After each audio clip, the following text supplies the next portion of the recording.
welcome to our final QPR Preview Show of 2024 ahead of the New Year's Day clash against Watford. We'll be looking ahead to that clash and reflecting on the draw at Norwich shortly. But as it's our last show of the year, I wanted to start with something different. Let's mix it up a little bit and let's have a look at the highs and lows of the year that was 2024. QPR entered the year, as Big Ben told last New Year's Eve, in 22nd place, and we were 4 points from safety. We ended 17th, 5 points above the bottom three. So on the pitch, there's been progress. But if we start with the negatives, what was the low point of 2024 for you, Dave? Yeah, there were a couple, probably going back to last season when we lost up at Stoke. I thought that was kind of it for us that night. I thought, we'd had a bit of a surge before that, but we looked a bit of a beaten team that night. And, I feared the worst. And then this season, it's been the Middlesbrough one. Again, we come away from that one thinking we look done. We look getting hammered at home. It was I think it was 4-1 in the end, was it? Could have been doubled that comfortably. Um, so both of those were the two where I've come away from games thinking, oh God, I think we could genuinely go down now. But thankfully, both times we have recovered from it. Yeah, the Stoke one is a good pick. I've gone for that week where it was Middlesbrough 4-1, followed by losing at Leeds, because it was an insipid performance, followed by that match at Leeds where you just absolutely knew we were going to lose. And it's never nice getting to that point where you know you're going to a football match knowing you've got no chance. So that was a low point. I didn't like the vibe around the club at that time either, which is what makes it my low point, really, because I genuinely thought Marty Cifuentes was going to get sacked. When to me, he's absolutely the best thing about supporting QPR right now.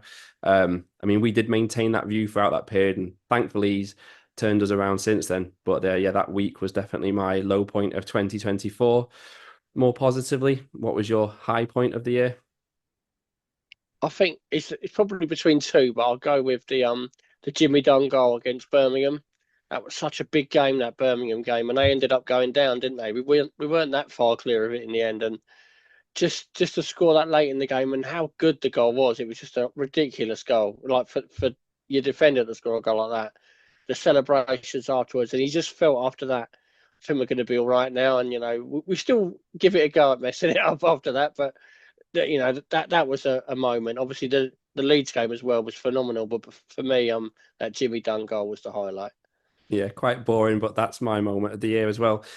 For the same reason, it was the first time it felt like we were going to stay up. We'd obviously had the long, hard season up to that point, and it felt like that the journey for Marty Cifuentes when he took over to when Jimmy Dunn scored that goal. It felt like the journey was kind of nearly complete. I know we went over the line with that goal, but I think that was the first time in about 9 months I actually relaxed slightly, thinking we could be okay, like you said. So, yeah, that was my moment of the year too. You'll have to let us know in the comments if you have any different highs or lows. And let's get back to the current action for now. QPR, of course, responded to the annual Boxing Day debacle with a 1-1 draw against Norwich. Letting the lead slip away, though, in the last minute, was it a good point, or 2 points dropped? Yeah, it's frustrating, man. I think before the game, I think everyone would have took a point. We were really poor at Swansea, and with the players we got missing and our record at Norwich, you'd think we'd take anything there. But we were so close to winning that, and it was just for our own mistakes, just being a bit too slack on the ball in our own final third. Giving the ball away cheaply and not closing down, and it's really frustrating to give it away that late. Probably on the balance, to draws a fair Norwich were better second half and we were better first half. But yeah, frustrating to drop point that way. Yeah, I personally think it was still a good point. You only have to look at the comments on our last show. Everybody was going to be happy with the draw. And I know the nature of the game maybe changes it a little bit, but I thought first half, yeah, I agree. We were much better. We pressed higher, noticeable even on their goal kicks. We had 3 or 4 players on the edge of their box. So that was far better compared to recent away games when we've just sat on the edge of our own 18-yard box and let them attack us. I think second half, naturally, we tried to just hold on to what we had, didn't we? Just felt a matter of time, though, before they scored. It was an avoidable goal, which makes it frustrating, but we'd pushed our luck before that. Paul Nardi got lucky with one when he gave it away in the 6-yard box. That's just one example. I think when you draw 1-1 away from home, when you've had no shots on target, it's hard to complain too much. So, like I say, I'm relatively happy with the point. Our goal, though, was again an own goal, which means own goal is now our joint top scorer in the league with 3 goals. Kind of shows where the problems still lie ahead of the second half of the season, doesn't it? Yeah, I mean it's been the problem for a couple of years now, just the lack of goals in the team. You saw it again today. We got first, I thought we got some really good positions, but it just seems to be the final ball's either poor or there's no one in the middle to finish it off. I think Coley's done quite well since he come in the side, but he needs some help. And I'll be kind and say Frey looks like he's a few weeks away from getting back to his best. I think he doesn't look too great at the minute. But they need a bit more firepower up front and have done for years. Whether they can get it or not in January, because everyone else I'm sure is looking for a striker as well. But that is where the problem is. We don't score enough goals, and we could have killed that game off. We had a few shots going wide second half, which could have finished the game off, but we just didn't. And then you leave yourself open to that at the end, don't you? Yeah, I think every single championship club set of fans are all saying we need to get a striker in January. It's going to be easier said than done. We obviously, I think, do need it with Jan Seller out for a few months, but we had no shot on target in either of the two Christmas games so far. So we are a case where we really do need something in the final third. But overall, for the Norwich match, I think the match was more about the response and the attitude rather than the goals. And we got that. We got the draw. So let's just hope things improve in the attacking area in the matches to come. And for some perspective, when we met Norwich on the 7th of December, so not long ago all, before kickoff, they were 10 points clear of us and 14 places were between us. Now it's only 4 points and 5 places. So again, let's just take the positive from the month overall. And overall, 2024, a far better year for QPR. Looking at our league record, last year we only won 8 games and lost 26. This year we've won more than we've lost. We've won 15, lost 14. Again, we have to mention the manager. It's incredible what he's managed to do from that starting point, isn't it? Yeah, I mean, where we looked at the start of the year, you just thought he's going to need a miracle to turn this round, and he's just what he's done is he's just made us harder to beat. We look a lot more organised. There was that 2 month period earlier this season where I don't know what was going on really. We were a bit of a shambles, but apart from that, we've been really good under him, and there's a lot of positives to take going into the new year as well. You think someone like Morgan in midfield, he's kind of come out of nowhere and he's kind of established himself in midfield now. Looks a decent player. Some of the new signings from the summer are starting to bed in. So, but for me, the manager's done a great job. I'm just so pleased they didn't get rid of him a couple of weeks ago when it looked like they might. We really need to hold on to him. Yeah, it did feel touch and go, didn't it, for a little while? But in the year, he's managed to get our points per game to almost double. And I can't speak highly enough of him, to be honest. And let's just hope we can keep progressing into 2025, starting against Watford. And like we had with Norwich, it's a strange fixture playing them when we played them just a month ago on the 30th of November. So not a lot we can really add to what we said back then. But at least QPR have got 2 home matches now to start the year after 2 away matches. When we met Watford a month ago, they were fifth. They're now just below that, lost at home to Cardiff as well on Sunday. That was a bit of a shock result for them. Yeah, I thought that was one they'd beat them because they beat Portsmouth recently as well. They've been really good at home, so that was a surprise result. I didn't think they were that impressive when we played them recently away from home. Thought we probably could have won that game, but their league position shows they're not a bad side. They've obviously got a lot of quality in the team, and they'll be difficult opponents for us. But it's hopefully one that we can go and push on, build on this draw, and get another win. Yeah, I thought they would beat Cardiff, but you're right. They're one of those championship teams where they have so much talent on paper. I mean, arguably most of their players would walk into the QPR side, Mm. but they just tread water a lot. Like all the recent matches, every single one has been either 2-1 or 1-1 in December. So it was inevitable that a game was going to go against them eventually. And we mentioned last time that they have a great home record, but poor away. And since that last show, they've had a defeat at Burnley, a draw away against Hull. So they're still not doing great away from home. They're going to want to put that right, aren't they, though, on top of now losing at home?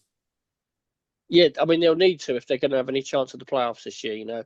This team's starting to come into a bit of form behind them now, so they're going to have to improve that away from if they want to stand a chance. But I mean it's good for us that they're not great away from home. It's a chance for us.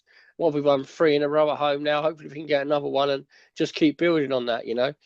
It'll be difficult with the players we've got missing, but it's a winnable game, I think. Yeah, usually if you've got a bad away record, Loftus Road is the place to go, isn't it? But we Yeah, have, touch wood, been a little bit better at home recently. And we know from the last match we can go toe to toe with them. But like, from a Watford point of view, if they don't sort out the away form, they're not going to make the top six, are they? So they're going to be a dangerous opponent, though. We know that. For QPR, obviously, third match within a week, tired legs, reduced options, but all of our recent positivity was largely based on how solid we've looked throughout the time with Cook and Morrison at the back, ripping them out of the side somewhat catastrophic, and it does change our outlook until we get them back. Jimmy Dunn, though, I thought he had his best game at centre half for some time. Morgan Fox as well, he was pretty good. He's one of we don't really rate him too much on these shows, but he had his best game for a while. But are you still expecting Jake Clockselter to now come back in place of Morgan Fox? Yeah, I would have thought so. I think it helps Dunn playing on the right side as centre half. He's played on the left a lot when he's played alongside Cook, and he struggled a bit. So I thought he looked a lot more comfortable against Norwich. And I would have thought Clark Salter will play. It'd have been about a week between games, and so he should be available for the Watford one. So yeah, I'll go with him. But we aren't really going to miss Cook though if he's out long term. It's shown straight away. Just the organisation at the back, we don't look as solid. We haven't looked as solid the last two games as we did when he was playing. So that is going to be a problem for us. Yeah, he's a huge, huge miss. There's no doubt about it. Probably when you look at it now you've lost him, you're thinking he's probably the first name on the team sheet every week, isn't it? So big loss for us. And I would personally like to see Clark Salter come in. It just doesn't settle the side, his lack of ability to play consistent games. It's back to what it was 2 years ago, where you don't know if he's going to break down in the game, you don't know if he's going to be back for the next game, and it doesn't help to keep having to change the defence. In midfield, Varane was rested. Morgan's played a lot of minutes. What trio are you expecting centrally against Watford? I think Varane will probably come back in, although he was a bit of a disaster when he came on at Norwich. To be honest, he looked like he didn't know what he was doing. But I think that's probably our best trio: Morgan, Field, and Varane. I think he'll probably go with that. We got a couple of days before the next game, so they should all be available. I think he'll go with them. Anderson going off. I don't know if that was serious or not, but he might be touch and go for the next one. And he don't seem to fancy Madsen, does he? At all. He only brings him on when he has to. So I think it'll be them three again. Yeah, it's strange a little bit with Nicholas Madsen because he stuck with him pretty much consistently when he wasn't playing well. He actually looked like he was maybe turning a corner, and now he's only been seen here and there in the last few games. So that's a little bit odd, but I would like to see Field, Varane, and Morgan as well. Even if Morgan can just get through 60, 70 minutes and then make a change. But whilst we're talking about central midfield, what is going on with Jack Colback? Any ideas? Well, no, I mean, when they done their injury update a month or so ago, it was like he'll be back by the end of November, and well, we're basically January now, and there's no sign of him. It's odd. There's been no talk about it, as there is obviously been another problem, and it's a long time he's been out now. Is it September the last time he played? They need to get him back fit really, just to give us options in midfield. I doubt he's on a cheap contract either. He come from a Premier League team, so we're paying decent money for him, and we're not really getting much of a return. We really need him back available, just so that when you got these games close together, you can rest a Morgan or a Field. You can make some changes, and yeah, I mean, who knows when he's going to be back?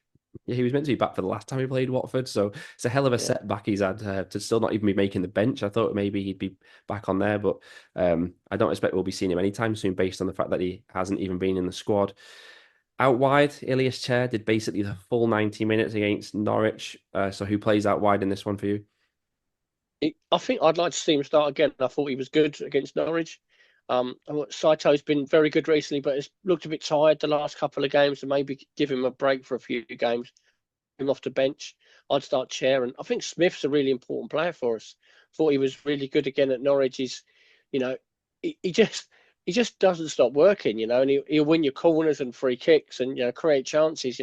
He won the corner right at half time that we scored from. You know, we've always say about him, his final ball is not great, and his shooting's,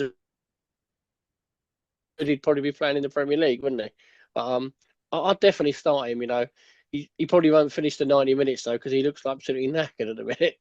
Yeah, he does. But Paul Smith, the best credit we can pay to him is that at the moment it feels like he's undroppable. You'd be gutted if you heard he was out for a few games because of the energy, the tempo he's bringing down that side, the defensive work, like you say, as well as what he's bringing going forward.